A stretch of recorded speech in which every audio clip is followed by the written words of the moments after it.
Hi, my name is Tvisha Thorat. This is my lab report for Lab 1, Physics 2, the charge tapes. The goal of this lab is to prepare two pieces of clear charge tapes and see how they interact with each other. Not only that, but see how they interact with other objects that are charged and uncharged, determine the excess charge on one piece of tape, and then also simulate this force using glow script. A preview of our findings is that the charge tape has a positive net charge. The charge is around 6.6 times 10 to the negative 9th coulombs. The electron deficiency of this tape is 4.11 times 10 to the 10 electrons. I just wanted to cover our assumption and models. So our models is that each piece of charge tape models a point charge to observe interactions between them. Our assumptions are that air resistance is negligible, tape is acting as a point charge, and the charge on each tape is approximately the same and evenly distributed along the length of the tape. In this, we're saying that our suspended U-tape is the system and everything else, including the stuck tape, is the surroundings. Here you can see a vague free body diagram of what we're going to be representing.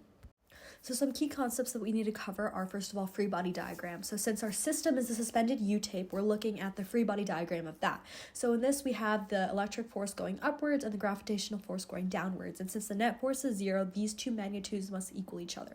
Then we're looking at Coulomb's law, which is showing what the electric force is due to 2 point charges. K times Q1 times Q2 over R squared will get you that force. And finally, we're looking at Newton's second law, which is F is equal to ma, or in our case, mg, or 9.81 meters per second squared. The initial conditions of our experiment are having two pieces of neutral tape, approximately 8 inches, and a third stuck onto the table. The two pieces of tape were stuck onto the table and quickly pulled off to charge it either positively or negatively. The tape was placed near other objects to determine the charge, whether it was positive or negative, and then placed next to each other to see how far they repel. Using this distance, we calculated a charge. So the charge tape was then stuck to the edge of the table, and there were a couple observations. First of all, the tape was attracted to my hand, repelled by another charged tape, which means that they have the same charge. They're attracted to a neutral pen and attractive to a negatively charged object. Thus, the conclusion is that the tape must be positively charged, or it loses electrons. Using the information that we were given and taken measurements, we've used the density, length, and width of the tape, calculated the mass, figured out what the distance was between the two tapes when we held them close to each other.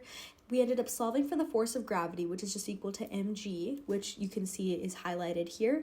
Then we knew that the electric force and the gravitational force were going to be equal to each other because there was a net force of 0. So we were able to rearrange Coulomb's law to find what the charge on the two tapes were.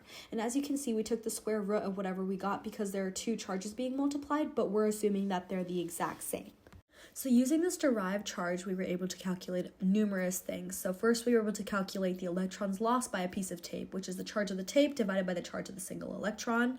Then we were able to calculate the area of the tape and the area of the atom given the given measurements, and then also just measuring our tapes. Using these numbers, we were able to calculate the number of atoms on a tape. So we took the area of the tape divided by the area of the atom, and we got 3.8 times 10 to the 17 atoms, and then we were able to calculate a ratio from these two derived measurements, and we got that for every 1 electron, there are 9.36 times 10 to the 6 atoms.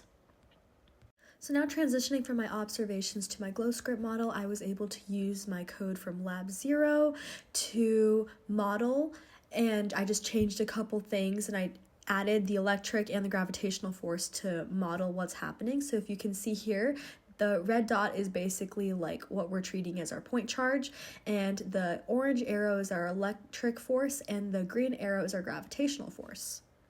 So thankfully, from both our calculations and the computational model, we found that the charge tape has a positive net charge. The charge is 6.6 times 10 to the negative 9th coulombs, and there's an overall electron deficiency of 4.11 times 10 to the 10 electrons. And this makes sense because the tape is positively charged.